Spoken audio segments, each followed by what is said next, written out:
Hello friends, my self तनु सैनी। आज हम पढ़ेंगे संधिवात, जिसे हमने आयुर्वेद मॉडर्न में ऑस्टियोआर्थराइटिस से कोरिलेट किया है। यहाँ पर देखिए हम संधिवात या फिर संधिगत वात पढ़ रहे हैं, मतलब कि संधियों में वात का प्रेडोमिनेंस होता है, उसे को हम संधिगत वात कहते हैं। तो यहाँ पर हम देखते हैं कि संधि का क्या मतलब है। तो यहाँ पे एनाटॉमिकल एस्पेक्ट किया है। यूनियन ऑफ संयोग स्थान ऑफ टू बोन्स, जहाँ पर दो बोन आपके जुड़ती हैं वो आपको क्या कहलाती है, संधि कहलाती है। और वात क्या है, ये फिजियोलॉजिकल एस्पेक्ट हमने लिया है। जब आपका जो वात मतलब दूषित हो जाता है, विशिएटेड हो जाता है, तो ये आपका संधि वात में होता है। ये अकेले ही नहीं होता है, इसमें मतलब 80 टाइप्स आपके नानात्मज वात व्याधि होती हैं, जो हमने वात व्याधि चिकित्सा में एलेबोरेट किया है। चक्रपाणी ने कहा है कि जो संधि वात है ये गुल्फ वात या फिर संधिगत वात कहा है उन्होंने। नेक्स्ट देखिए इसमें निदान, क्या इसके कारण है कि क्यों संधिगत वात होता है। तो इसका जो कॉज है वो किसने बताया है, वात व्याधि में बताया है या अस्थि वाहश्रोत्र दृष्टि में इसके कॉजेज बताए हैं। तो देखिए यहाँ पे सन्निकृष्ट हेतु है, वित्कृष्ट हेतु है और अदर कॉजेज जो है इसके वात प्रकोपक के वो बताएं। मतलब वात आपका बढ़ता है, वो दूषित होगा, वो आपके संधि में जाता है और संधिगत वात होता है। तो उसमें हम पढ़ेंगे सन्निकृष्ट हेतु क्या होते हैं। इसमें अति व्यायाम, ज्यादा एक्सरसाइज करने से, अभिघात, कोई इंजरी लग रही है आपके जॉइंट्स में, मर्म आघात, जो आपके मर्म्स होते हैं वाइटल पॉइंट, उनमें कोई इंजरी हो जाए, या फिर प्रधावन, मतलब कि रनिंग करना ज़्यादा, ये आपके कॉज हैं।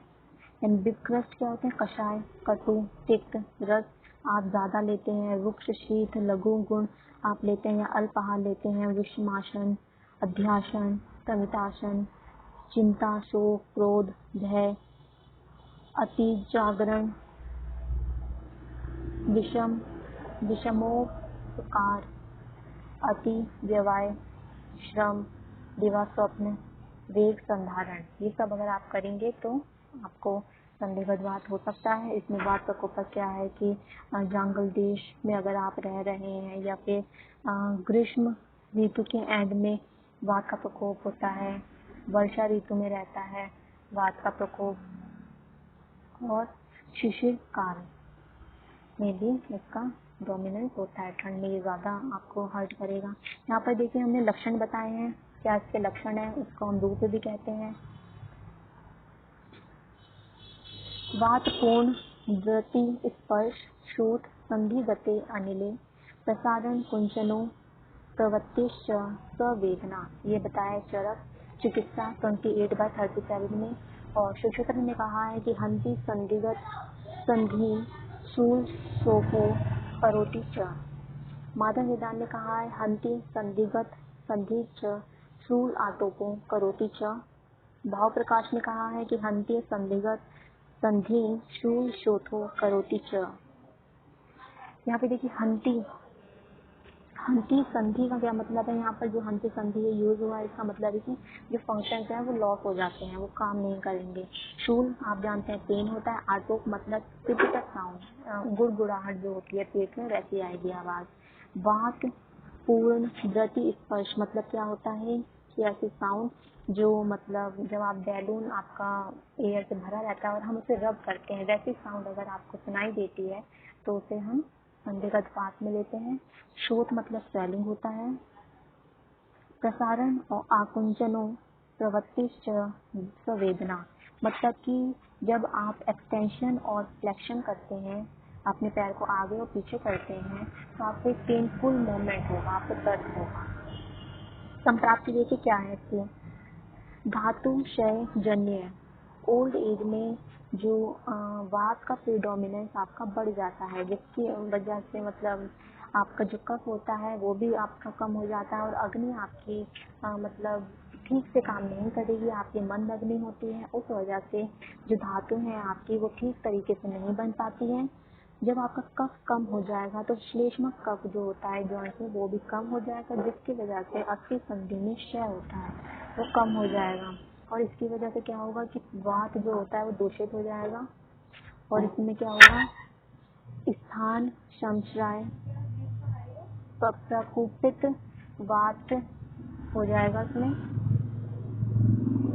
ये जो है आपका ये लोकलाइज्ड वायु जो रहती है ये रुक्ष लघु और खर आदि गुण की वजह से होता है, जिसकी वजह से संधिगत वात हो जाएगा इसमें। वही हमने इसमें आयुर्वेद में बताया कि वात प्रकोप निदान का सेवन हो गया, वात का प्रकोप हो गया। श्रोतों के स्थान पर रुक्षता पुरुष खरता हो जाती है, वात की संधि प्रदेश में स्थान संशय होने लगता है और संधि में वात संग होने से संधि स्नायु कंडरा की विकृति होती है, जिस वजह से संधिगत वात होता है। नेक्स्ट देखिए इसमें क्या है, आवरण जन्य, मतलब कि जो ओबेस लोग होते हैं, जो मतलब ओबेस होते हैं, उनमें ऑस्टियो आर्थराइटिस आपके कहाँ पर होगा, जो वेट बियरिंग होता है, जैसे कि नी जॉइंट हो गया आपका या फिर एल्बो जॉइंट हो गया, वहाँ पर आपका ऑस्टियो आर्थराइटिस होने की संभावना ज़्यादा रहती है। नीड धातु आपका बहुत ज़्यादा एक्सेस में प्रोड्यूस होता है, जिसकी वजह से ऑब्स्ट्रक्शन हो जाता है आपका, और आपके जो आगे की मेद की मज्जा शुक्र ये जो आपके धातु होते हैं उनका ठीक से आपका नरिश नहीं हो पाती है, जिसकी वजह से क्षय हो जाता है। एक्सेस फैट जो क्या करता है आपका वात का आवरण कर देता है और ये आपके जॉइंट्स में जाकर बैठ जाता है, जिससे ये दूषित होकर संधिगत वात करता है।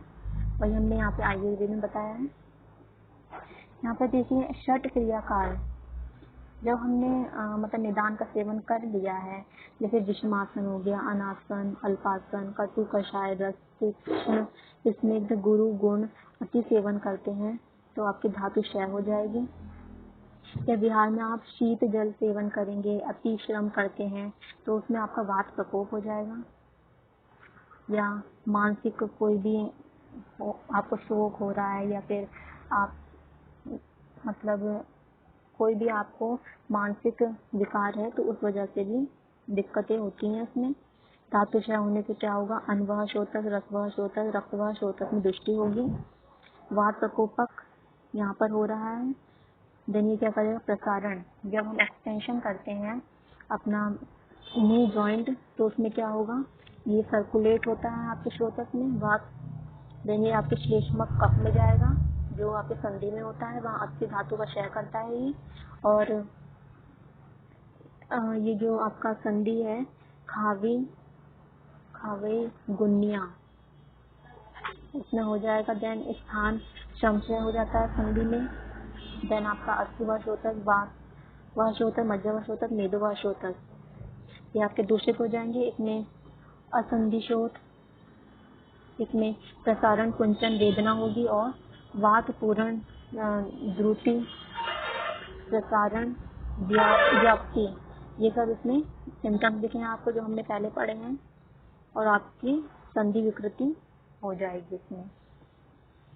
नेक्स्ट देखिए इसमें निदान पंचांग प्रकार का निदान जो होता है इसका वात प्रकोपक निदान है। दोष जो होता है ये ज्ञान गायु और श्लेष्मक कफ से होता है। दुष्य कैसा, अस्थि मज्जा मेद और रस दूषित होते हैं। श्रोत क्या होगा, अस्थिवाह, मज्जावाह और मेदोवाह। श्रोत दृष्टि संग और विमान गमन होगा। दोष मार्ग में मर्म अस्थि संधि होगा। अधिष्ठान में संधि प्रदेश होगा। रोग मार्ग में मध्यम। व्याधि स्वरूप में चीर कार्य लंबे समय तक रहेगा। साध्य असाध्यता में जो नया होता है वो साध्य होगा, जो जीर्ण हो जाएगा वो कष्ट साध्य या फिर व्याप्य होता है। नेक्स्ट देखिए इसमें डिफरेंशियल डायग्नोसिस बता रखा है। जानू संधिगत वात, आम वात, वात रक्त और कोष्ठोशीर्ष। इसलिए यहाँ पर हमने थोड़ा डिफरेंस बता रखा है कि आम प्राधान्य मतलब कि आम किसमें प्रेजेंट रहेगा, जानू संधि में एब्सेंट रहता है, आम वात में प्रेजेंट रहेगा और बाकी सब में एब्सेंट रहता है आम, क्योंकि आम है ना इसमें तो आम आपका आम वात में रहेगा। फिर जो होता है आपका ये आपका आम वात में प्रेजेंट रहता है, बाकी सब में नहीं होगा। फिर हृद गौरव आपका जो होता है ये आपका आम वात में प्रेजेंट रहेगा। फिर स्टोन एज कब आपका ये रहेगा, जो जानू संधिगत होता है, जो नी जॉइंट में ही पेन होता है, ओल्ड एज में होगा। जो आम वात होता है वो कभी भी हो सकता है। वेदना, जो जानू संधिगत होता है जब आप एक्सटेंशन और फ्लेक्शन करते हैं उस टाइम पर वेदना होगी। आम वात में क्या होता है, वृश्चिक दंश, मतलब जैसे आपका वो होता है बिच्छू के काटने पे जो दर्द होता है वो आपको आम बात में दिखता है। मूशिका दम दंशवत, मतलब कि जैसे चूहा काटता है उसके जैसा जो वेदना आपको वात रक्त में होगी, और जो वेदना आपके कोष्ठक्षेत्र में होगी वो तीव्र होगी। नेक्स्ट देखिए इसमें शोथ। शोथ जो होगा आपका वात पूर्ण गति स्पर्श होगा आपका संधिगत वात में, और सर्वंग संधिगत ये किसमें होगा आपका आम वात में होगा। मंडल युक्त वात रक्त में होता है, मतलब सर्कुलर रहेगा आपका कोष्ठक्षेत्र में। शोथ कैसा होगा, कोष्ठ कोष्ठ रुक शीर्षवत होगा। और संधि क्या होगा, ये आपका जो जानु संधि होता है ये वेट भी यानी जैसे नी जॉइंट हो गया है उसमें होता है मेनली। और आपका जो आम बात है ये स्मॉल जॉइंट्स में होता है, जैसे आपके फिंगर्स के जो जॉइंट्स होते हैं उसमें होता है, फिर बाद में आपके बिग संधि में जाएगा। जो जैसे नी हो गया आपका तो उसमें चला जाएगा। वात रक्त ये होता है ये आपका स्मॉल संधि में ही होता है। और कोष्ठक्षेत्र सिर्फ जानु में होगा। कोष्ठक मतलब होता है कि जो भेड़िए का जो सिर होता है उससे जैसे आपका जानु हो जाएगी। इसमें उपशय क्या है, आपको क्या क्या करना चाहिए, जानु संधिगत में अभ्यंग करें, आम वात में रुक्ष सेदन करना चाहिए, वात रक्त में रक्त शोधन करना चाहिए, और कोष्ठक्षेत्र में भी रक्त शोधन करना चाहिए। चिकित्सा, यहाँ पर चिकित्सा बता रखी है, ट्रीटमेंट प्रिंसिपल्स हैं। निदान परिवर्जन करना चाहिए आपको, और ज़्यादा देर तक खड़े नहीं रहना चाहिए, ज़्यादा काम नहीं करना चाहिए, इंजरी नहीं होनी चाहिए जॉइंट्स में, और स्टेरॉइड का ज़्यादा यूज़ ना करें, सेडेंटरी लाइफस्टाइल को भी ना अपनाएं। समदोष संशोधन चिकित्सा, इसमें आपको लेप करना चाहिए। यहाँ पर देखिए लेप आप देख सकते हैं कि इसमें नागरादि चूर्ण है, जातम्यादि चूर्ण है, रत्नादि चूर्ण है। स्नेहन अध्ययन किससे करना चाहिए आपको, विष गर्भ तैल या बृहत संधिवादादि तैल से करें, या कोटम कुचादि तैल से आप इसमें अध्ययन कर सकते हैं। स्वेदन में क्या कर सकते हैं, हॉट वाटर बैग से आप स्वेदन कर सकते हैं, नाड़ी स्वेद कर सकते हैं, निर्गुंडी पात्र पिंड स्वेद कर सकते हैं इसमें। और बस्ती आप ले सकते हैं, पंचतिक्त शीर बस्ती ले सकते हैं, लोकल बस्ती जानु बस्ती आप इसमें कर सकते हैं। विरेचन अनुलोमन अग्निकर्म सिरावेद और जलुका अपचरण भी कर सकते हैं। यहाँ पे देखिए समशमन, आप क्या क्या ड्रग्स ले सकते हैं इसमें, सल्लकी में क्या होता है, ग्लूकोज अमाइन होता है, इसमें आप ले सकते हैं। निर्गुंडी भी ले सकते हैं, क्वाथ में आप महारस नादि क्वाथ ले सकते हैं, कोलिक लक्षा कषाय ले सकते हैं, रासनादि क्वाथ इसमें ले सकते हैं। नेक्स्ट इसमें गुग्गुल है, किशोरादि गुग्गुल, घृत में गुग्गुल तिक्त घृत ले सकते हैं, रस में वात विद्वांसन रस ले सकते हैं, चूर्ण में अश्वगंधा चूर्ण अज मुदादि चूर्ण ले सकते हैं, अवले में अमृता भल्लातक ले सकते हैं, आशा वरिष्ठ में दशमूला रिष्ट ले सकते हैं, तैल में कॉटम कुछ आदि तैल आप इसका अध्ययन कर सकते हैं, या फिर आप ओरली भी ले सकते हैं। पथ्य क्या आपको खाना चाहिए, इसमें पथ्य क्या होगा, आप पुराना शाली जो मूंग की दाल होती है, दूध, अंगूर, लूक वार्म वाटर, सवाल, ड्रम स्टिक जो आरकवत होता है, गार्लिक जो आपका लहसुन होता है उसे आपको खाना चाहिए इसमें।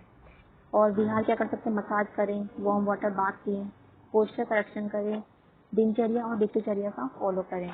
अपथ्य क्या है इसमें, ड्राइड वेजिटेबल नहीं लेनी है, जो लेंटिल्स होते हैं, जो दालें होती हैं, स्प्राउट्स होते हैं, रॉ वेजिटेबल्स, सलाद ये सब नहीं खानी चाहिए। वाइट फ्लोर हो गया, लीफी ग्रीन वेजिटेबल्स हमें ज़्यादा नहीं लेनी चाहिए। मशरूम, चीज़, पंजेंट फूड नहीं लेना चाहिए, cold drink, beverage, chilled food, ice cream ये सब नहीं लेना चाहिए। फास्टिंग नहीं रखनी चाहिए ज़्यादा टाइम तक। और बिहार में क्या करना है, इनएडिक्वेट स्लीप ना लें, बिल्कुल स्लीप पैटर्न आपको अपना चेंज कर लेना चाहिए। नेचुरल अर्ज जो होते हैं उन्हें सप्रेस ना करें, जैसे हंगर हो गया, वोबल हो गया, यूरिन इमोशन इन्हें आप सप्रेस ना करें। फिजिकल स्ट्रेन ज़्यादा ना हो, मतलब स्विमिंग क्लाइंबिंग ये सब ना करें। और आपका जो भी मतलब अच्छे से मूवमेंट ना करें जॉइंट्स का, इसमें आपकी इंजरीज हो, ये आपको देखना पड़ेगा। अब यहाँ पर हम पढ़ रहे हैं मॉडर्न व्यू। इसमें मस्कुलो स्केलेटल डिसऑर्डर से कहते हैं MSK या आर्थ्रोपैथीज, ये बोन्स के डिसऑर्डर हैं। इसमें आर्थराइटिस क्या होता है, एक होता है मोनो आर्थराइटिस, एक होता है पॉली आर्थराइटिस। तो यहाँ पर देखिए इन्फ्लेमेशन से जो हो रहा है न्यूट्रोफिल वगैरह से, नॉन इन्फ्लेमेशन है। इसमें इन्फेक्शस भी है और नॉन इन्फेक्शस भी है। तो इन्फेक्शस किससे होगा, सेप्टिक आर्थराइटिस, ट्यूबरकुलोसिस आर्थराइटिस और रिएक्टिव आर्थराइटिस, ये आपके इन्फेक्शन से होते हैं। और जो नॉन इन्फेक्शस हैं जैसे सीरो नेगेटिव स्पॉन्डाइलो आर्थ्रोपैथी में रिएक्टिव आर्थराइटिस है, सोरिएटिक आर्थराइटिस है और एनकाइलोसिस स्पॉन्डिलाइटिस, ये सब इसके नॉन इन्फेक्शन है। रिमेटॉइड आर्थराइटिस किसमें होता है, जुवेनाइल इडियोपैथिक आर्थराइटिस या adult onset skin disease, Felty syndrome. Crystal arthropathy में गाउट होगा और कॉन्ड्रोकैल्सिनोसिस होता है। नॉन इन्फ्लेमेशन मतलब कि इन्फ्लेमेट नहीं होती है ऑस्टियोआर्थराइटिस में, जैसे हेबर्डन नोड और बोचार्ड नोड, ये हमारे फिंगर्स में होते हैं, मैं आगे बताऊंगी। नेक्स्ट देखिए अदर टाइप्स भी इसमें होते हैं, जैसे हेमरेज हो गया, पेन हो गया, ऑस्टियोफाइट हो गया, ग्रिलो नोडुलर सीनोवाइटिस होता है और जॉइंट स्टिफनेस होगा। नेक्स्ट देखिए इसमें ऑस्टियोआर्थराइटिस के सिनोनिम्स हमने बता रखे हैं, जैसे ऑस्टियोआर्थरोसिस इन्फ्लेमेटरी और नॉन इन्फ्लेमेटरी होता है ये। Degenerative arthritis, degenerative joint disease, जैसे डीजेडी कहते हैं, wear and tear arthritis. Next इसमें है ऑस्टियोआर्थराइटिस को ग्रीक वर्ड में क्या कहते हैं। तो ऑस्टियो का मतलब होता है बोन, आर्थर का मतलब होता है जॉइंट और आइटिस का मतलब होता है इन्फ्लेमेशन। मतलब बोन के जो जॉइंट्स होते हैं, दो बोन के बीच में जॉइंट्स होते हैं, उसमें अगर इन्फ्लेमेशन होगा तो उसमें हम कहते हैं ऑस्टियोआर्थराइटिस। डेफिनेशन क्या है, ऑस्टियोआर्थराइटिस एक क्रोनिक प्रोग्रेसिव डीजनरेटिव डिसऑर्डर है। मतलब ये अचानक से नहीं होता, ये धीरे धीरे आपका डीजनरेट होता है। ये कहाँ पर होगा, वेट वियरिंग जॉइंट, जैसे कि स्पेशली नी जॉइंट को ही, नी जॉइंट में ही ये होता है। कैरेक्टराइज्ड कब होता है, ये जॉइंट कार्टिलेज में जब ब्रेक डाउन हो जाता है तब आपका ऑस्टियोआर्थराइटिस होता है, जो क्या करता है आपके बोन्स को, जो दो बोन्स होती हैं वो एक दूसरे से टकराती हैं, रब होती हैं, जिसकी वजह से आपको स्टिफनेस होगा, पेन होगा और आप मूवमेंट नहीं कर पाएंगे इसमें। ये सिनोवियल जॉइंट की एक डिजीज है, आपका सिनोवियल जॉइंट कम हो जाता है, जिसकी वजह से, किसकी वजह से होता है, क्योंकि आपका कार्टिलेज डीजनरेट हो जाता है। ये देखिए आपका नॉर्मल, इसमें हमने एनाटॉमी में बता रखी है सिनोवियल जॉइंट क्या होता है। ये हमने नी जॉइंट लिया है इसमें, ये आपकी पटेला होती है, स्मॉल बोन है, मतलब ये आपके नी जॉइंट में होती है पटेला। ऊपर आपकी फीमर दिख रही है, नीचे आपको टीबिया दिख रही है, बीच में आपको ये जो येलो येलो है ये आपका देखिए सिनोवियल फ्लूइड है ये, और आपको ये जो रेड रेड दिख रही है ये आपकी सिनोवियल मेम्ब्रेन है, this is bursa. And yellow yellow जो है आपका ये आपका फैट है। नेक्स्ट देखिए इसमें कार्टिलेज हम पढ़ेंगे। कार्टिलेज क्या होता है, ये एक यूनिक टिश्यू होता है जो विस्कोइलास्टिक होता है, इसमें कॉम्प्रेसिव प्रॉपर्टी होती है और इसमें क्या क्या होता है, एक्स्ट्रासेलुलर मैट्रिक्स होता है, टाइप 2 कोलेजन एंड प्रोटियोग्लाइकन्स होता है। तो कॉन्स्टिट्यूएंट्स क्या है इसकी, इसमें सेलुलर मैट्रिक्स आपका होता है, इसमें कॉन्ड्रोसाइट होते हैं 1 to 2%, लिक्विड फेज में वाटर होता है आपका 70 to 80% और सॉलिड फेज में 20 to 30% होता है आपका एक्स्ट्रा सेलुलर मैट्रिक्स। कोलेजन आपका कौन सा होता है, इसमें टाइप 2 होता है, बाकी भी होते हैं। प्रोटियोग्लाइकन्स में एग्जीटेंस होता है, कैल्शियम सॉल्ट होता है, काफ़ी कम अमाउंट में होता है। टर्नओवर रेट जो है आपका कोलेजन का वो बहुत स्लो है, मतलब कि जो आपका रिपेयर जो होता है कोलेजन ये बहुत स्लो रेट में होता है और प्रोटियोग्लाइकन जो होता है बहुत जल्दी होता है। नॉर्मल कंडीशन के अंडर अगर हम देखें तो जो मैट्रिक्स है आपका, इसमें डायनेमिक रिमॉडलिंग प्रोसेस होते हैं, जिसमें आपका जो डिग्रेडेटिव जो है आपका ये लो लेवल में होता है और सिंथेटिक एंजाइम एक्टिविटी होती है इसमें, वॉल्यूम कार्टिलेज आपका मेंटेन होता है। नेक्स्ट देखिए इसमें कॉज बता रखा है, एग्जैक्ट कॉज इसमें अननोन है, मल्टीपल फैक्टर्स हम लेते हैं जो वियर एंड टियर मूवमेंट कराते हैं जॉइंट्स का टाइम ओवर टाइम तक। रिस्क फैक्टर क्या है, किसमें ये होता है आपका ऑस्टियोआर्थराइटिस, तो इसमें ओल्ड एज अगर आपकी 40 ईयर्स से ज़्यादा है आपकी एज तो उसमें ऑस्टियोआर्थराइटिस होने की संभावना बड़ी रहती है। फैमिली हिस्ट्री अगर हो या फिर ओबेसिटी हो, आपकी इंजरी, ओवरयूज आप कर रहे हैं, जॉइंट डैमेज हो रहा है आपका, ट्रोमा है, सेप्सिस है, जॉइंट डिफॉर्मिटी हो रही है, मतलब कि आपके लेग की जो लेंथ है वो अनइक्वल है, एक बड़ा है एक छोटा है, उस वजह से भी हो सकता है। या ऑक्यूपेशनल रिलेटेड कोई मैकेनिकल स्ट्रेस है, जॉइंट में कोई कॉन्जेनाइटल डिफेक्ट है, या फिर क्रिस्टल्स एक्यूमुलेट हो रहे हैं आपके आर्टिकुलर कार्टिलेज में, कोई इन्फ्लेमेशन है आपके जॉइंट में, या फिर एंड्रोक्राइन डिसऑर्डर है कोई। पैथोफिजियोलॉजी क्या है इसकी? ऑस्टियोआर्थराइटिस कब होता है? जब कॉन्ड्रोसाइट आपका मेंटेन नहीं कर पाता होमियोस्टेसिस को, जो इंटरनल मतलब इंटरनल एनवायरनमेंट होता है उसे मेंटेन नहीं कर पाता है, जो सिंथेसिस होता है और डिग्रेड जो होता है उसके बीच का जो होमियोस्टेसिस होता है उसे मेंटेन नहीं कर पाएगा, तो आपका क्या होगा, कॉन्ड्रोसाइट फेल हो जाए, जिसकी वजह से ऑस्टियोआर्थराइटिस होता है। आपका जो मैट्रिक्स कंपोनेंट होता है उसमें मतलब जो कंपोनेंट है आपका इक्वल नहीं बैठता है, जितना आपका बनना चाहिए और जितना आपका डिग्रेड हो रहा है उसका जो प्रोपोर्शन है वो काफ़ी ज़्यादा हो जाता है। या फिर जो इनिशिएटिंग फैक्टर्स आपके इसमें नोट नोन है, इंटरल्यूकिन 1, IL-1 जो है ये क्या है आपका, प्रो इन्फ्लेमेटरी साइटोकाइन है जो आपका इन विट्रो बॉडी में ही बनता है। ये आपको क्या करता है, कॉन्ड्रोसाइट बनाता है और सिनोवियल सेल्स को बनाता है, जो मैट्रिक्स मेटेलोप्रोटीएज को सिंथेसाइज करता है। ये जो आपके MMP होते हैं ये क्या होते हैं, प्राइमरी एंजाइम होते हैं जो रेस्पॉन्सिबल किस लिए हैं, आर्टिकल कार्टिलेज को डिग्रेडेट करते हैं, मतलब डिग्रेडेट कर देंगे, उसे खराब कर देंगे। इसी के साथ जो आई इंटरल्यूकिन आपका 1 होता है ये क्या करता है, टाइप 2 के कोलेजन को बनने नहीं देगा या प्रोटीओग्लाइकन्स को नहीं बनने देगा, जिसकी वजह से क्या होगा, ग्रोथ फैक्टर नहीं बन पाएगा और आपके कॉन्ड्रोसाइट नहीं बन पाएंगे, जिसकी वजह से क्या होगा, आर्टिकुलर कार्टिलेज डिजेनरेट हो जाता है। तो ये जो लॉस होता है इसमें जो कॉन्ड्रोसाइट्स हैं आपकी पहले तो प्रोलिफरेट होंगी, उसके बाद क्या करेंगे, इसमें प्रोटीओग्लाइकन्स और कोलेजन मॉलिक्यूल आपके बनते हैं। जब आपको डिजीज होती है आपके धीरे धीरे ये बढ़ती रहेगी तो उसमें क्या होगा, आपके जो कार्टिलेज डिग्रेडेशन है, जो कार्टिलेज है वो आपका डिग्रेडेट होता रहेगा, धीरे धीरे खराब होता रहेगा, आपका कम होता रहेगा, जिसकी वजह से ऑस्टियोआर्थराइटिस होता है। फाइब्रिलेशन हो सकता है, इरोजन, क्रैकिंग होगा शुरू में, है ना, आवाज़ें जैसे आती हैं ऐसे लगेगा आपके जॉइंट्स में, सुपरफिशियल लेयर जो होती है कार्टिलेज की।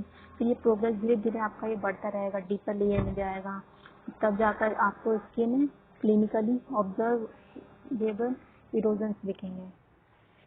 नेक्स्ट देखिए, इसमें क्लिनिकल फीचर्स बता रखे हैं ऑस्टियोआर्थराइटिस की। रेडियोलॉजिकल फाइंडिंग इसमें जो होती हैं, इसमें पता लगता है कि ऑस्टियोआर्थराइटिस में क्या क्या चेंजेस आए हैं। कुछ लोगों में ये एसिम्टोमेटिक होते हैं। इसमें क्या होता है, अफेक्टेड जॉइंट जैसे नी है, इसमें आपको पेन होगा, जॉइंट में स्टिफनेस आएगी, मस्कुलर स्पाज्म होगा, इन्फ्लेमेशन हो सकता है, और जो मसल्स हैं वो इनहिबिट हो जाएंगी, एट्रोफी होगा, मसल्स में ही कोई दिक्कत होगी, या फिर जॉइंट इंस्टेबिलिटी हो जाएगा, अफेक्टेड जॉइंट में डिफॉर्मिटी हो जाएगी, या फिर आपका फंक्शन रिड्यूस हो जाएंगे, आप मूवमेंट नहीं कर पाएंगे ज़्यादा। एग्जाम जब आप करेंगे एग्जामिनेशन तो क्या होगा, ये जो जॉइंट लाइन है उसमें टेंडरनेस दिखेगी, आपको हार्डनेस दिखेगी। जो टिपिटस है, मूवमेंट में आपको आवाज़ें आएंगी, इसमें टिपिटस मतलब साउंड होती है एबनॉर्मल। आपका जो रोटेशन ऑफ मोशन है, जो आपका मतलब रेंज ऑफ मोशन है, वो आपकी रेस्ट्रिक्ट हो जाएगी, आप ज़्यादा मूवमेंट नहीं कर पाएंगे। और इसमें आपका डिफॉर्मिटी फिक्स्ड रहेगी, मसल्स जो होंगे आपके वीक हो जाएंगे, quadricep, hamstring, tensor fascia lata muscle. Next देखिए, यहाँ पे हमने क्लिनिकल अप्रोच बता रखी है नी पेन में। यहाँ पे टेस्ट बता रखे हैं कि valgus test, varus test, Lachman test, McMurray manoeuvre और डक वेडल टेस्ट। नेक्स्ट देखिए, इसमें पेन बता रखा है, ये आपका धीरे धीरे बढ़ता है जब आप एक्सर्ट या फिजिकल एक्सरसाइज करेंगे या फिर आप सीढ़ियाँ चढ़ते हैं उतरते हैं, उस टाइम पर आपका ये इंक्रीज हो जाता है। पेन क्यों होता है, क्योंकि जो आपका पेरी आर्टिकुलर होता है ये आपका सॉफ्ट टिश्यू हो जाता है, इसमें लिगामेंट स्ट्रेन होता है। जो पेरी ऑस्टियल है ये आपका बढ़ जाता है, जिसकी वजह से इंट्रा ओसियस प्रेशर आपका बढ़ जाएगा। मस्कुलर पेन होता है, इसमें वीकनेस होगी मसल्स में, या फिर आपका इन्फ्लेमेशन हो जाए, ओवर स्ट्रेच हो जाए सिनोवियम, और ये आपका जो पेन है ये आपके स्पाइन में भी जा सकता है। मसल स्पाज्म कब होता है? ये आपका एक प्रोटेक्टिव मैकेनिज्म है, हमारी बॉडी प्रोटेक्ट करती है कि जॉइंट आपका ज़्यादा मूवमेंट ना हो, उसे रेस्ट्रिक्ट कर देती है। जो मूवमेंट है आपके, क्योंकि आपको ये पेन करता है, जब आप मूवमेंट करेंगे तो पेन होगा, तो बॉडी क्या करती है कि आपके मूवमेंट को बिल्कुल स्टॉप कर देगी। प्रोलॉन्ग्ड स्पाज्म आपका पेन कॉज करेगा, ज़्यादा अगर स्पाज्म हुआ तो आपको पेन हो सकता है। क्यों? क्योंकि इसमें मेटाबॉलिक एक्यूमुलेशन हो रहा है या फिर फैटी हो रहा है, उस वजह से। एडेप्टिव शॉर्टनिंग में ऑल्सो अकर इन मसल्स, मतलब कि थोड़ा टाइम के लिए तो मसल्स में भी मसल स्पाज्म होता है।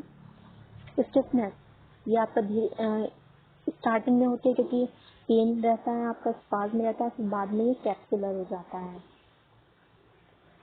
सब कॉन्ड्रियल माइक्रो फ्रैक्चर, मतलब सब कॉन्ड्रियल में छोटे छोटे फ्रैक्चर जो होते हैं वो हील हो जाते हैं अपने आप, और ये क्या करते हैं, कैलस बनाते हैं, जो क्या करता है, जो जॉइंट है उसकी मोबिलिटी को बिल्कुल ख़त्म कर देता है, और स्टिफनेस भी होती है इसमें।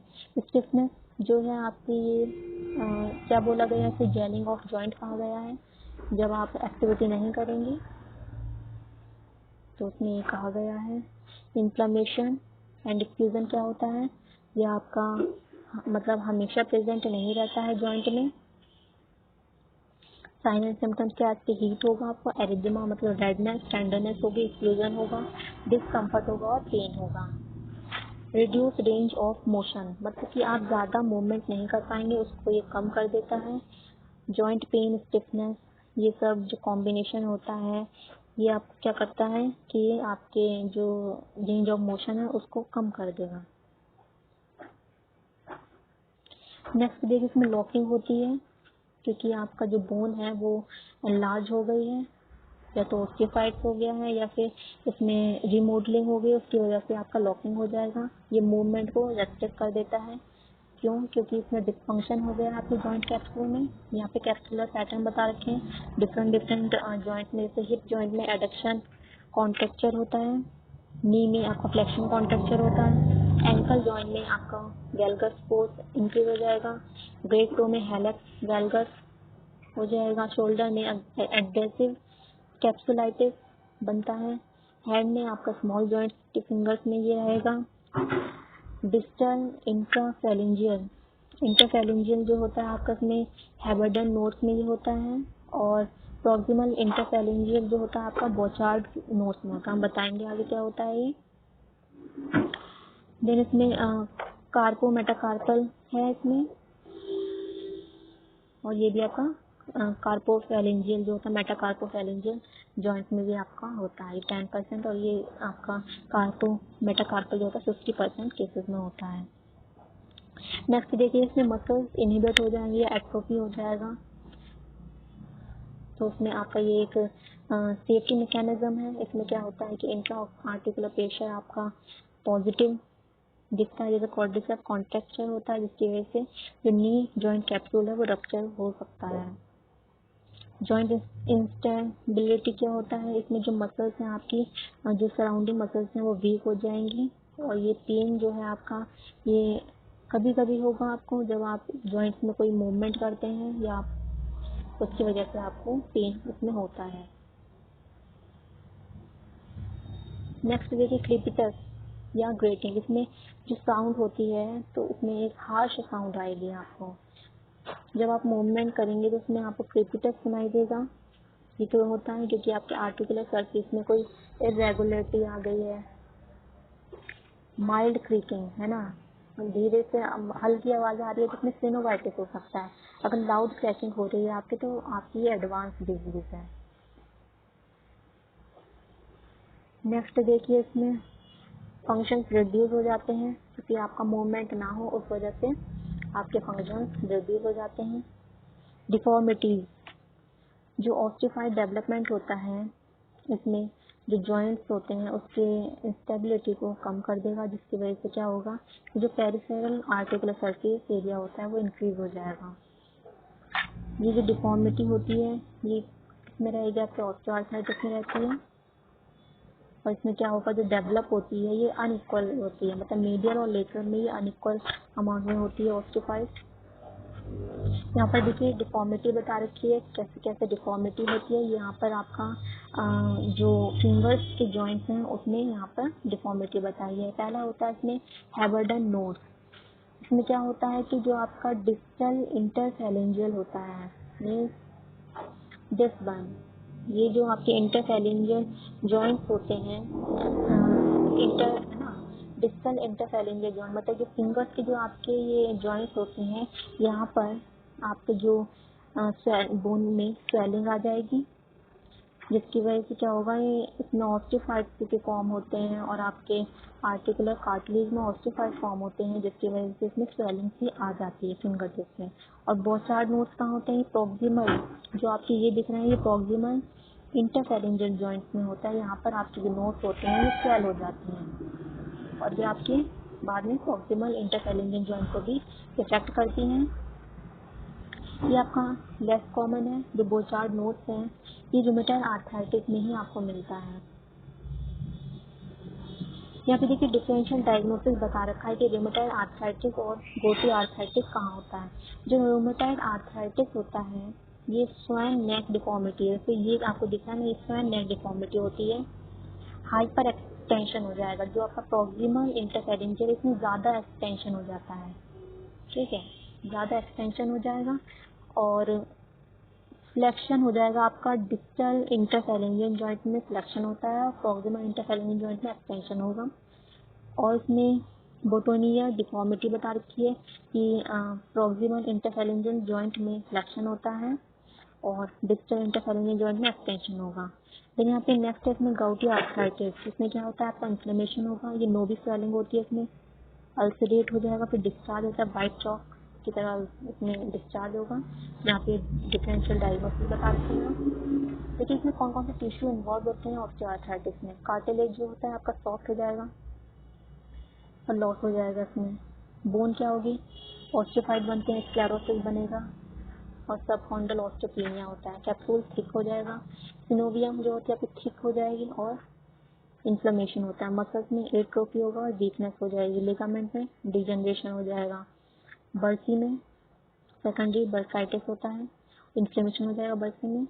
और वेसल जो होती है एंटीजेनेसिस, मतलब न्यू ब्लड वेसल्स आपके बनती हैं, ए वेस्कुलर नेक्रोसिस हो जाएगा, वेनस हाइपरटेंशन होता है। नेक्स्ट देखिए इसमें क्लासिफिकेशन बता रखा है ऑस्टियोआर्थराइटिस का। अगर नंबर देखें हम, जॉइंट्स के नंबर अगर इन्वॉल्व करते हैं तो उसके अकॉर्डिंग मोनो आर्टिकुलर और पॉली आर्टिकुलर या फिर ओलिगो कहेंगे इसे। अगर टाइप्स के अकॉर्डिंग आप देखेंगे तो इन्फ्लामेटरी होगा, जनरलाइज्ड ऑस्टियोआर्थराइटिस और इरोसिव ऑस्टियोआर्थराइटिस होगा। क्लासिफिकेशन के बेस पर प्राइमरी हो सकता है, इडियोपैथिक हो सकता है और सेकेंडरी ऑस्टियोआर्थराइटिस भी हो सकता है। नेक्स्ट देखिए इसमें प्राइमरी ऑस्टियोआर्थराइटिस, इसमें कोई कॉज नहीं है। पहला है लोकलाइज्ड, जो आपका नी, हैंड, हिप और स्पाइन में होता है। नी में जो होता है आपका ये मीडियल टिबियोफेमोरल, लेटरल टिबियोफेमोरल, पटेलोफेमोरल में होता है। ये आपके लेग में रहेगा, मतलब नी में रहेगा। फिर हैंड में क्या होगा, नोडल ऑस्टियोआर्थराइटिस। हिप में क्या होता है, एक्सेंट्रिक, कंसेंट्रिक और डिफ्यूज। स्पाइन में क्या होगा, एपोफाइजियल, इंटरवर्टिब्रल और स्पॉन्डिलाइटिस, एंडोडाइलोसिस। जनरलाइज्ड जो होता है इसमें आपका ये ओल्ड एज में होता है। इसमें स्मॉल जॉइंट्स में भी होता है, लार्ज जॉइंट्स में भी होता है, नेक भी हो सकता है और स्पाइन भी हो सकता है। एरोसिव ऑस्टियोआर्थराइटिस जो होता है ये आपका लेस कॉमन है, लेकिन ये कब होता है, ये जब होता है तो ये एग्रेसिव इन्फ्लेमेटरी फॉर्म है ऑस्टियोआर्थराइटिस। सेकेंडरी ऑस्टियोआर्थराइटिस मतलब किसी और डिजीज के उस पर बेस पर आपको ऑस्टियोआर्थराइटिस हो रहा है, तो उसमें जो होगा आपका जॉइंट सरफेस में इरेगुलरिटी आएगी। कॉन्जेनाइटल हो सकता है, बाय बर्थ हो सकता है डिसऑर्डर, या फिर चार्कआउट आर्थ्रोपैथी हो सकती है इसमें। सोस्ट बाय डिपोजिशन हो सकता है, या फिर जॉइंट के डिसऑर्डर्स हो सकते हैं। सिम्टम सिस्टमेटिक डिसऑर्डर होता है, डायबिटिक मेलाइटिस हो गया, हाइपोथायरॉयडिज्म उसमें भी हो सकता है। देन लोकलाइज्ड ऑस्टियोआर्थराइटिस जो होता है इसमें वो नी ऑस्टियोआर्थराइटिस हम लेते हैं। नी जो है इसमें कॉमन, मोस्ट कॉमन जॉइंट है ये, जहाँ पर आपको सिम्टोमेटिक ऑस्टियोआर्थराइटिस मिलेंगे, जो सिम्टम्स मिलेंगे आपको। ये आपके 24% जो जनरल पॉपुलेशन है 24% में नी ऑस्टियोआर्थराइटिस होता है। ये आपका बाइलेटरल होता है, दोनों साइड होगा। और इसमें हैंड ऑस्टियोआर्थराइटिस भी हो सकता है, अगर वुमेन में मेनली ये होता है।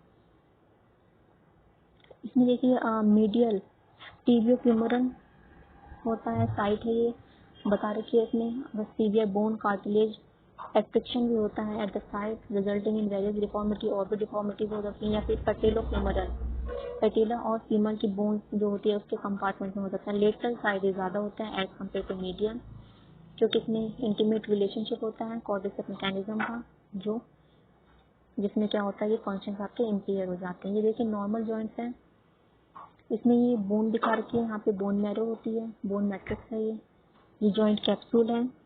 Then this is synovial fluid, जो आपको ये दिख रहा है सिनोवियल फ्लूइड है, इसी की वजह से हमें क्या मिलता है फ्रिक्शन नहीं हो पाती है। ये कार्टिलेज है आपका। नॉर्मल जॉइंट में आपका हेल्दी कार्टिलेज जो होता है ये लुब्रिकेट करता है, लुब्रिकेट होता है बाय सिनोवियल फ्लूइड, क्योंकि सिनोवियल फ्लूइड है तो आपका लुब्रिकेट करेगा, आपको पेन नहीं होता है इसमें। तो बोन आपकी फ्यूशन करती है और इसमें मूवमेंट आपका बहुत ईजी से हो जाएगा। ठीक है, नेक्स्ट देखिए इसमें अगर ऑस्टियोआर्थराइटिस आपका हो गया है तो इसमें स्टेज 1 आपकी जो होती है इसमें क्या होगा, बोन रहेगी। यहाँ पे पहले आपका क्या स्टार्ट हो जाएगा, जो आपका कार्टिलेज है वो आपका धीरे धीरे टूटना स्टार्ट हो जाएगा, आपका ये धीरे धीरे थिन होगा और आपका क्रैक्स पड़ जाएंगे सरफेस में, ये आपके स्टेज 1 कहलाएगी। नेक्स्ट देखिए इसमें स्टेज 2, स्टेज 2 में क्या है कि इसमें कार्टिलेज में आपके गैप आ गया है, आप देख रहे हैं काफी गैप आ गया है बीच बीच में। तो ये गैप आपका बढ़ता रहेगा जब तक ये आपके बोन्स में ना पहुंच जाए। जैसे यहाँ पे दिखा रखा है कार्टिलेज यहाँ से गायब है, रिड्यूस हो गया आपका। नेक्स्ट देखिए इसमें स्टेज 3, आपका ये जो सिनोवियल फ्लूइड है आपका कहाँ चला गया है, ये आपके बोन में आ गया है, बोन के सरफेस में चला गया है और इसमें रिप्लेस हो गई है आपकी कार्टिलेज। ये क्या करेगा, आपका धीरे धीरे डैमेज होगा और कुछ केसेस में इसमें सिस्ट बन जाते हैं बोन से और अदर डिफॉर्मिटीज आती हैं। जैसे यहाँ पे देखिए बहुत कम रह गया है, ये आपके बोन में चला गया है। नेक्स्ट देखिए इसमें स्टेज 4, ये आपकी एंड स्टेज है इस डिजीज की। इसमें कोई कार्टिलेज नहीं होता है बोन में, बिल्कुल ख़त्म हो गया है आपका। अगर आप इसे ट्रीट नहीं करेंगे तो इसमें क्या होगा, डैमेज जो होगा वो धीरे धीरे बढ़ता रहेगा और क्या होगा इसमें ये सीरियस बन जाएगा, परमानेंटली डिफॉर्म हो जाएगा, बिल्कुल डिफॉर्मिटी हो जाएगी इसमें। नेक्स्ट देखिए इसमें हैंड ऑस्टियोआर्थराइटिस, हैंड में अगर ऑस्टियोआर्थराइटिस हो रहा है ये क्रोनिक कंडीशन है, मीन्स आपका लंबे समय तक रहेगी ये, या तो ये आपके एक जॉइंट में या फिर दोनों मतलब सभी जॉइंट्स में हो सकती है, थंब में रह सकती है, फिंगर्स में हो सकती है।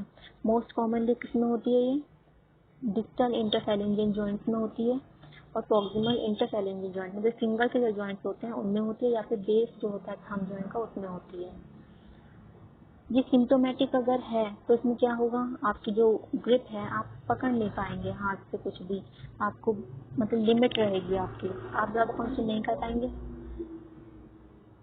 नेक्स्ट देखिए इसमें कॉमन डिसऑर्डर है, ये एल्डरली में होता है, मेनली वुमेन्स में ये ज़्यादा होता है हैंड ऑस्टियोआर्थराइटिस। देखिए आप यहाँ पर ऑस्टियोफाइट्स बन गए हैं ये दिस वन, यहाँ पे देखिए बोन एनलार्ज हो गई है आपकी, हाइपर एक्सटेंशन हो रहा है आपका फर्स्ट मेटाकार्पल का, ऐसे हाइपर एक्सटेंशन हो रहा है, देखिए ऐसे करके ये बन रहा है ना, ये हाइपर एक्सटेंशन हो रहा है इसमें। ये देखिए आपका जॉइंट स्पेस नैरो हो रहा है इसमें, सबकॉन्ड्रल स्क्लेरोसिस हो रहा है, तो ये आपका हैंड ऑस्टियोआर्थराइटिस है।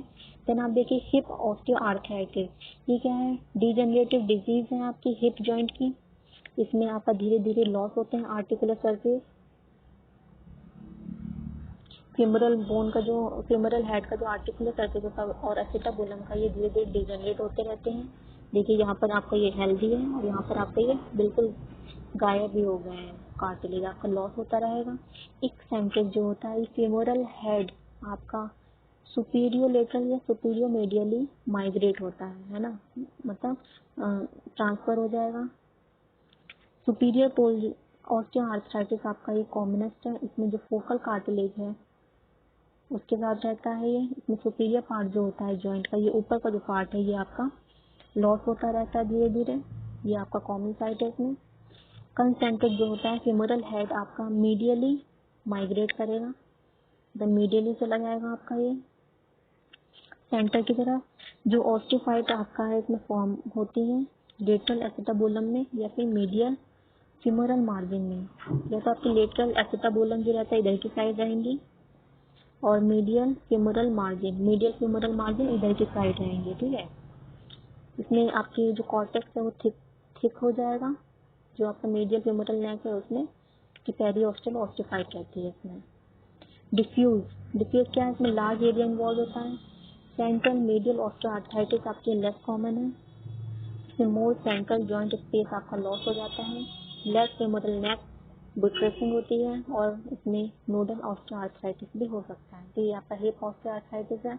इसमें अदर जॉइंट से भी बता देते हैं, जैसे स्पाइनल जॉइंट में अगर हो गया या फिर लो सर्वाइकल लंबर स्पाइन में और पिकेट जॉइंट में हो सकता है सर्वाइकल रीजन में। जनरलाइज्ड ऑस्टियोआर्थराइटिस जो है आपका होता है इसमें। देन सैक्रोइलियर जॉइंट जो होता है ये आपका मोर फोकल स्पेस नैरोइंग की वजह से इसमें कॉज होता है, स्क्लेरोसिस होता है, इसमें ऑस्टियोफाइट्स बनते हैं। तो ये सब इसमें होता है। कैपेकुलर लाइंस आपकी डिसकंटिन्यू हो जाती है। फर्स्ट कार्पो मेटाकार्पल और फर्स्ट मेटाटार्सोफैरिंजियल जॉइंट, मतलब जो थंब का और आपका टो का जो बिग टो है आपका जो पहला जॉइंट होता है उसमें भी ऑस्टियोआर्थराइटिस हो सकता है। तो इसमें जनरलाइज ऑस्टियोआर्थराइटिस हो सकता है। नेक्स्ट देखिए इसमें जनरलाइज्ड ऑस्टियोआर्थराइटिस, ये आपका क्या कहलाता है, पॉली आर्टिकुलर ऑस्टियोआर्थराइटिस या फिर मल्टी जॉइंट ऑस्टियोआर्थराइटिस कहलाता है। इसमें एक से ज़्यादा आपके जॉइंट्स होते हैं। इसमें 3 या 3 से ज़्यादा जो जॉइंट्स हैं वो इफेक्टेड रहते हैं, इसे हम पॉली आर्टिकुलर कहते हैं। ये मेनली आपके फिंगर में होता है। फिंगर में इंटरफेरेंजियल जॉइंट्स जो होते हैं ये आपके इंटरफेरेंजियल जॉइंट्स हैं। जो उंगली के जॉइंट्स होते हैं ये इंटरफेरेंजियल जॉइंट्स होते हैं। इसमें क्या होता है, एक नोडल आर्टिकुलेट ऑस्टियोआर्थराइटिस इसमें क्या होता है, हैबर्डन जो डिस्टल इंटरफेरेंजियल है, मतलब कि दिस वन, ये जो आपके ये चारों हैं ये आपके डिस्टल इंटरफेरेंजियल जॉइंट, इसमें हैबर्डन नोट्स बनती हैं और बौछार नोट्स आपके प्रॉक्सिमल में बनती हैं। ये जो है आपके ये प्रॉक्सिमल इंटरफेरेंजियल जॉइंट में नोट्स बनते हैं। फीमेल में आपके ये कब होती है ऑस्टियोआर्थराइटिस, जब मेनोपॉज होता है उस टाइम पर होती है। इसमें फैमिलियल प्रीडिस्पोजिशन होता है।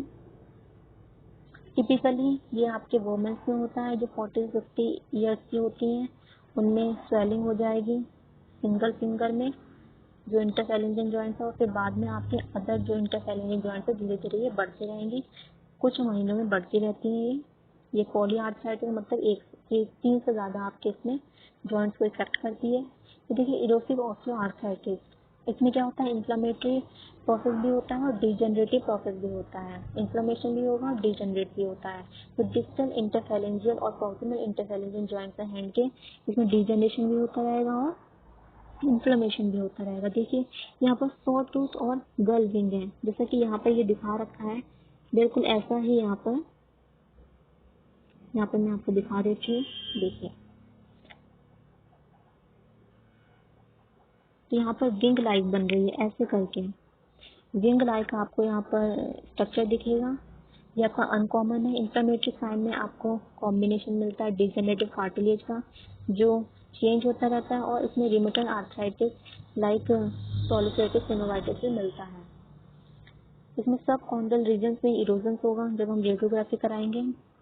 इंटरफेरेंजियल जॉइंट में आपको क्या दिखेगा, एनकाइलोसिस होता है। सब कॉन्डियल इरोसिव चेंज होगा इसमें, जिसकी वजह से इसमें गर्ल विंग्स दिखेंगी। सी गर्ल इरोजन कहेंगे इसे, जैसे बिल्कुल ऐसे बर्ड के आपको दिखेगा जो विंग्स होते हैं बिल्कुल वैसा है। इसमें क्या है, कैसा अपीयरेंस है, ये ब्रॉड फ्लैट है और वी शेप में है, ऐसे आपको ये दिखेगा वी शेप में। इसमें कार्टिलेज स्पेस आपका लॉस हो जाता है। सब कॉन्ड्रल सेंट्रल इरोजन होता है और मार्जिनल प्रोलिफरेशन होता है, जिसकी वजह से आपको गर्ल विंग अपीयरेंस दिखता है इसमें। नेक्स्ट देखिए हमें डायग्नोज कर रहे हैं हम, इसमें क्या है, मतलब आपको पेशेंट की हिस्ट्री लेनी होती है। क्लिनिकल एग्जामिनेशन मतलब इफेक्टेड जॉइंट में आपको एग्जामिन करना है, और रेडियोलॉजिकल फाइंडिंग करनी है और इसमें लेबोरेटरी टेस्ट करने हैं कुछ। डायग्नोस्टिक क्राइटेरिया क्या करना है, आपको 3 सिम्टम्स लेने हैं। परसिस्टेंट पेन हो रहा है कि नहीं, कोई मॉर्निंग स्टिफनेस है कि नहीं, या फिर आपके फंक्शंस रिड्यूस हो गए हैं, आप ज़्यादा मूवमेंट नहीं कर पा रहे हो, साइंस कितने हैं। रिपीटर एबनॉर्मल जो साउंड आती है, रेस्पिरेटरी मूवमेंट, आप ज़्यादा मूवमेंट नहीं कर पा रहे हैं। बोनी एनलार्जमेंट, कोई बोन तो एनलार्ज नहीं हो रही है, आपको 3 साइन देखने हैं इसमें। इमेजिंग और लेबोरेटरी फाइंड्स करने हैं। यहाँ पे देखिए अमेरिका कॉलेज ऑफ रिमेटोलॉजी ACR और क्लासिफिकेशन क्राइटेरिया कराया उन्होंने ऑस्टियोआर्थराइटिस का। इसमें प्रेजेंस ऑफ पेन होना चाहिए।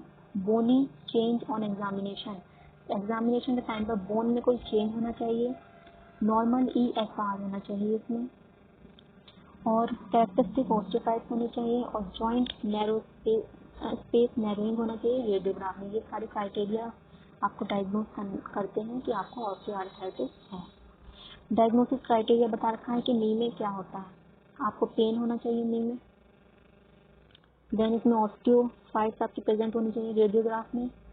इनमें से आपको एक सिम्टम तो दिखना ही चाहिए, या तो आपकी एज 50 ईयर से अबव हो, या फिर आपको मॉर्निंग स्टिफनेस हो 30 मिनट या उससे कम, या फिर आपको मूवमेंट जब आप करते हैं तो उसमें साउंड आती है। तो ये इनमें से एक क्राइटेरिया अगर है तो आपको नी ऑस्टियोआर्थराइटिस है। नेक्स्ट इसमें है, अगर हैंड में ऑस्टियोआर्थराइटिस है तो क्या क्या होगा, हैंड में पेन होगा, है ना, और स्टिफनेस होगी, प्लस क्या होगा कि आपको हार्ड टिश्यू दिखेगा, उसमें एनलार्ज होगा आपका 10 सिलेक्टेड जॉइंट, या तो 10 सिलेक्टेड जॉइंट्स में या उससे ज़्यादा हो सकता है, 2 और मोर, 2 में हो सकता है या 2 से ज़्यादा में हो सकता है। 3 सोलन मेटाकार्पोफैरिंजियल जॉइंट, मतलब जो हैंड के जो इंटरफैरिंजियल हैंड डिस्टल एंड प्रॉक्सिमल, उसमें 3 जॉइंट्स में तो होनी ही चाहिए फैरिंजियल से ज़्यादा, फ्यूअर देन मतलब 3, कम से कम 3 तो होनी ही चाहिए या 3 से कम होनी चाहिए। और इसमें हार्ड टिश्यू एनलार्ज होना चाहिए 2 या 2 से ज़्यादा, जो डिस्टल इंटरफैरिंजियल जॉइंट्स हैं उसमें, या फिर 2 या 2 से ज़्यादा 10 सिलेक्टेड जॉइंट्स होने चाहिए इसमें। 10 सिलेक्टेड जॉइंट्स का क्या मतलब है कि second and third distal interphalangeal joint और second and third proximal interphalangeal joint और फर्स्ट कार्पो मेटाकार्पल जॉइंट्स होने चाहिए बोथ हैंड्स पे। डायग्नोसिस, अगर हिप ऑस्टियोआर्थराइटिस है तो क्या होगा, हिप में पेन होगा। इनमें से 2 क्राइटेरिया होने ही चाहिए। ESR आपका लेस देन 20 mm/h होना चाहिए, अगर आप ये आपका इन्फ्लेमेटरी डिजीज के लिए नहीं है। फीमोरल या फिर एसिटाबुलर ऑस्टियोफाइट्स होना चाहिए रेडियोग्राफ में, या फिर जॉइंट स्पेस नैरोइंग होनी चाहिए रेडियोग्राफ में, आइदर सुपीरियर, एक्सियल और मीडियल। तो इसमें 2 क्राइटेरिया होने चाहिए, तभी आपका ऑस्टियोआर्थराइटिस हो सकता है इसमें। तो यहाँ पे देखिए इन्वेस्टिगेशन बता रखा है। रेडियोग्राफी क्या करनी है, आपको इफेक्टेड जॉइंट के एक्सरे लीजिए, MRI कराइए। अगर आपको पेन हो रहा है नी जॉइंट में तो उसमें MRI कराइए आप। या सिनोवियल फ्लूइड एनालिसिस कराइए इसमें, CBC, ESR, serum uric acid, serum calcium, arthroscopy कराइए इसमें, रेडियो न्यूक्लियर स्टडी और अल्ट्रासाउंड करा सकते हैं। नेक्स्ट देखिए इसमें रेडियोलॉजिकल फाइंडिंग जब हम करते हैं नी जॉइंट ऑस्टियोआर्थराइटिस में, तो इसमें स्टैंडिंग एंटीरियर पोस्टीरियर या फिर लेटरल या फिर सनराइज व्यू में मिलता है। तो देखिए हमने यहाँ पे एंटीरियर पोस्टीरियर व्यू बताया है, ये लेटरल व्यू है। ये हमारा नॉर्मल एक्सरे है नी का। यहाँ पर देखिए इंटर कॉन्डाइलर फोसा है, ये आपका लेटरल फीमोरल कॉन्डाइल होता है, ये मीडियल फीमोरल कॉन्डाइल होता है। इसमें ट्यूबरकल होते हैं 2, एक क्या होता है, ये लेटरल होता है और ये मीडियल होता है। ऊपर वाली जो बोन है ये आपकी फीमर है, ये पटेला है। यहाँ पर हमने दिखा रखा है लेटरल व्यू, ये फीमर कहलाती है। This is anterior surface, this is patella, this is adducted tubercle, this is lateral condyle, medial condyle, और ये जो बीच में स्पेस है ये इंटरकॉन्डाइलर, ये जो ट्यूबरकल है ये इंटरकॉन्डाइलर ट्यूबरकल है। ये टीबिया कॉन्डाइलर है, टीबिया का है, ये टीबियल ट्यूबरसिटी है। एंड ये जो बोन है आपकी टीबिया है, ये पीछे भी आपको दिखती है ट्यूबुला कहलाती है। ये नॉर्मल है, यहाँ पर नॉर्मल हमने दिखा रखा है, एक तरफ हमने नॉर्मल दिखा रखा है, एक तरफ हमने ऑस्टियोआर्थराइटिस दिखा रखा है, ठीक है, ये नॉर्मल है। यहाँ पर देखिए आर्टिकुलर कार्टिलेज, ये आर्टिकुलर कार्टिलेज है, यहाँ पर नॉर्मल है, यहाँ पे देखिए डीजनरेट हो रहा है आर्टिकुलर कार्टिलेज का। यहाँ पर मेनिस्कस बन रहा है, यहाँ पर मेनिस्कस टियर हो रही है आपकी।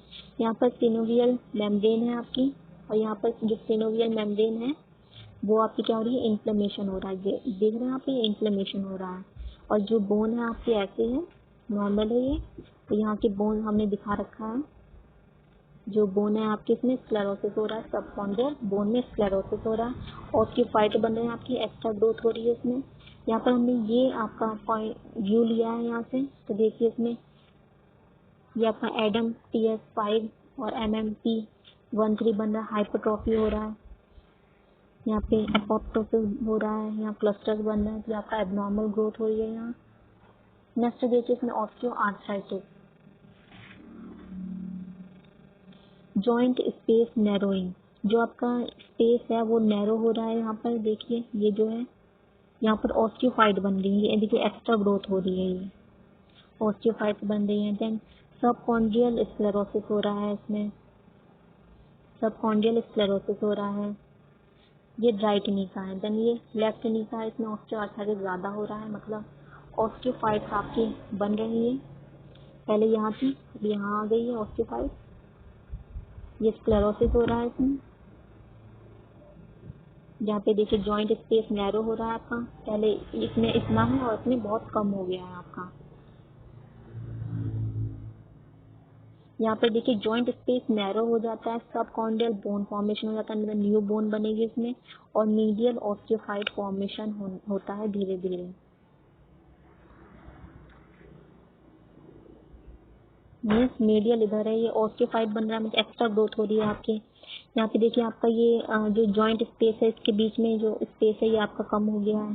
स्क्लेरोसिस हो रहा है आपका, जो वाइट वाइट लाइनिंग दिख रही है, ये टीबिया है आपके, और ऊपर वाली फीमर है, ये फिबुला है। नेक्स्ट देखिए इसमें ऑस्टियोफाइट हमने दिखा रखा है।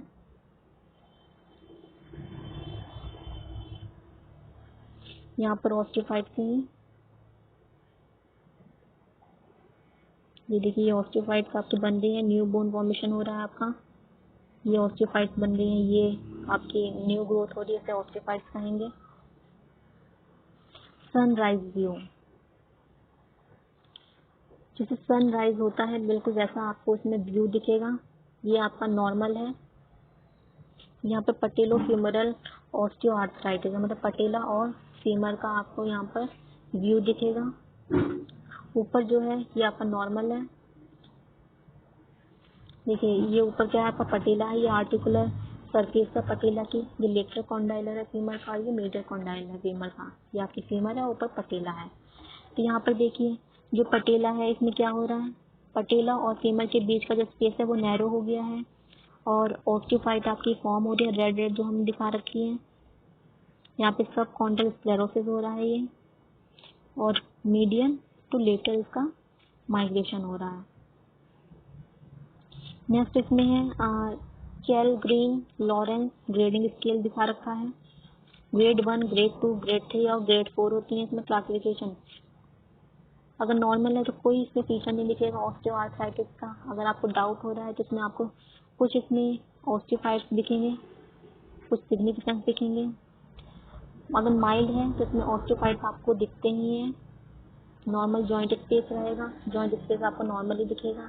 अगर मॉडरेट हो रहा है तो स्पेस भी आपका रिड्यूस हो जाएगा, और इसमें मॉडरेट जॉइंट्स होंगे, मतलब ये जॉइंट स्पेस है वो कम हो जाएगा। अगर सीवियर है तो आपका जो जॉइंट स्पेस है वो पूरा ही खत्म हो जाएगा, बहुत ज़्यादा रिड्यूस हो जाएगा, सबकॉन्डल स्क्लेरोसिस हो जाएगा उसमें।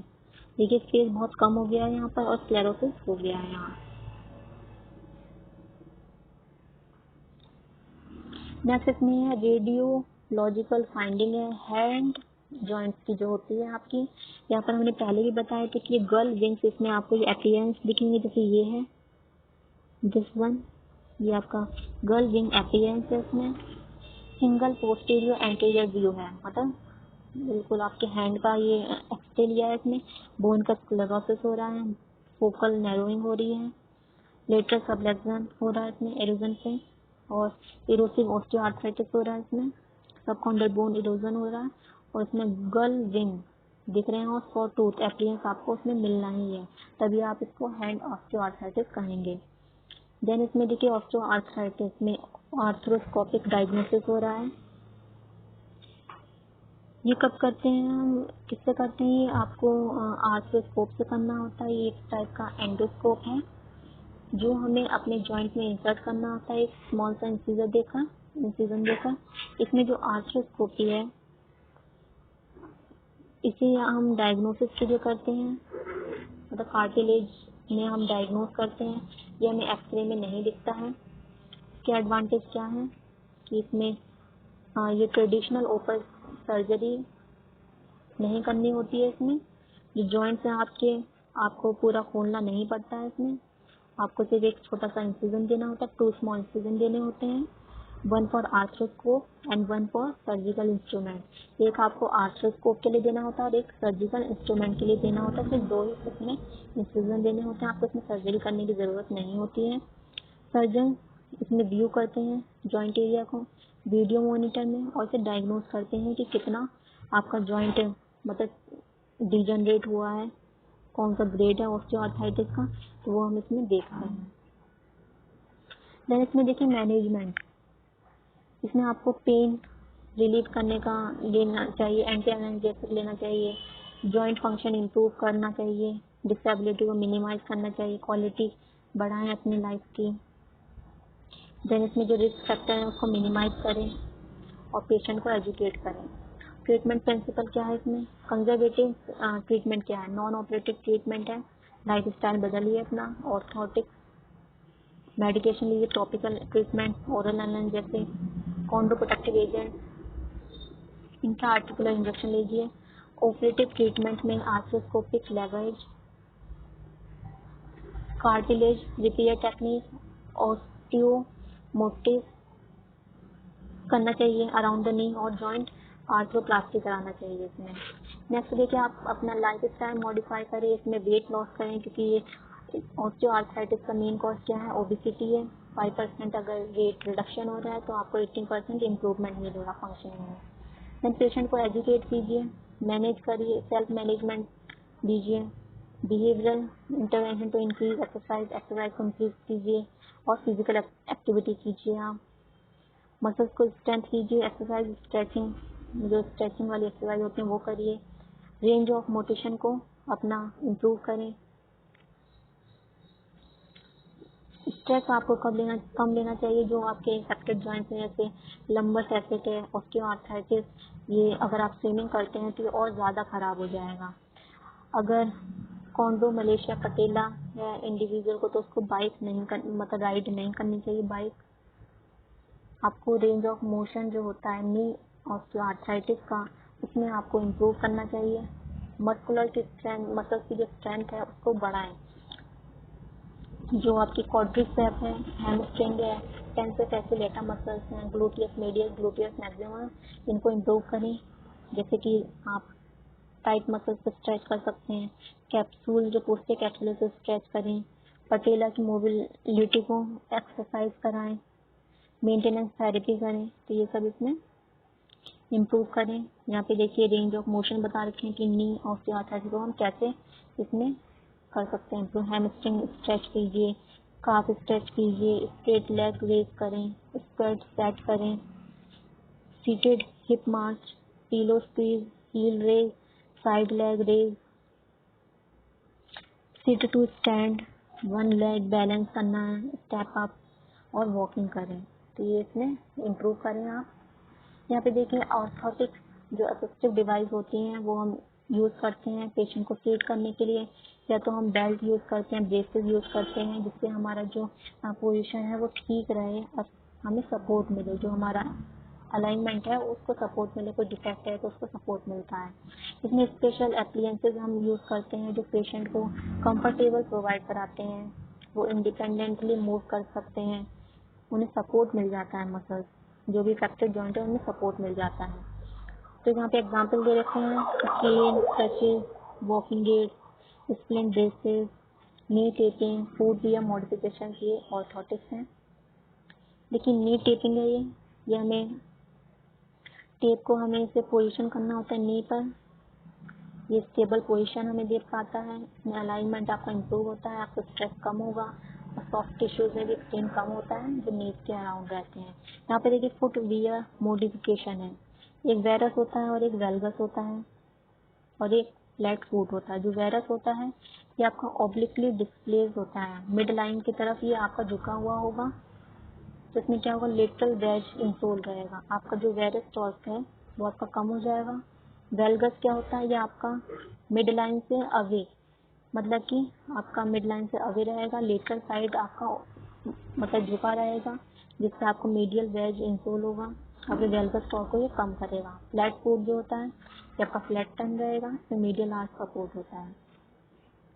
मेडिकेशन क्या क्या लेनी चाहिए, इसमें टॉपिकल ट्रीटमेंट है, इसमें आपको हॉट पैक यूज करना चाहिए, हाइड्रोथेरेपी लेनी चाहिए, टॉपिकल एनसाइड 2 to 4 टाइम्स डेली लेना चाहिए, डाइक्लोफिनेक जेल और कीटोप्रोफेन जेल हमें यूज करना चाहिए।